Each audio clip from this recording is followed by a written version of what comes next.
तुमच्या कुंभमेळाव्याच्या इथे जेव्हा सुरू होईल तिथे फक्त हिंदूंचीच दुकानं लागली पाहिजे अशी माझी तर मागणी असणार.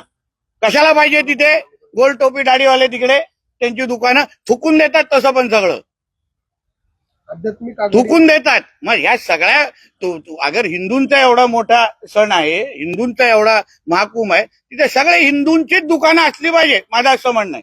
त्र्यंबकच्या इथे बघा किती आहेत, ते सगळे हिंदूंची दुकानं आहेत तिकडे. त्यांचं काय काम तिकडे? आम्ही त्यांच्या मस्जिदीच्या बाहेर ते काय त्यांचे विकायला जातो का? काफिराकडून घेण्याची त्यांच्याकडे काय परवानगी आहे?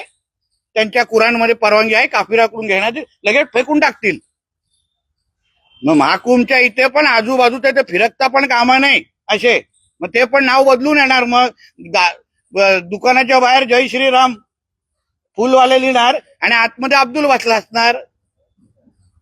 हे सगळे लोक हे गोष्टी. आता तुम्हाला अगर आमचा नियम कायदा पाळायचा नाही ना, आम्हाला पण तुमची घाण नको तुमच्यासारखी. मागणी नाही, झालंच पाहिजे. माझं म्हणणं आहे सगळ्या हिंदू समाजाने जे काय आमचे साधू संत येतील, जे काय आयोजक, सगळ्या लोकांनी सतर्क राहून हिंदूंचीच दुकानं महाकुंभच्या इथे लागलीच पाहिजे. दुसऱ्यांना जागा नको, कारण का ते मूर्ती पूजन करत नाहीत, ते आपल्या धर्माला मानत नाहीत. तुम्ही अगर तुमच्यासाठी आम्ही अगर काफिरत असू तर तुमचं काम काय तिकडे? आमच्याकडून घेण्यात तुम्हाला हराम आहे म्हणून तुम्हाला थुकायला लागतंय. फुलं पण जे आम्हाला देणार ना त्याच्यात थुकून देणार.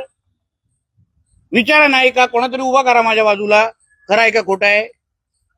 हिंमत असेल तर.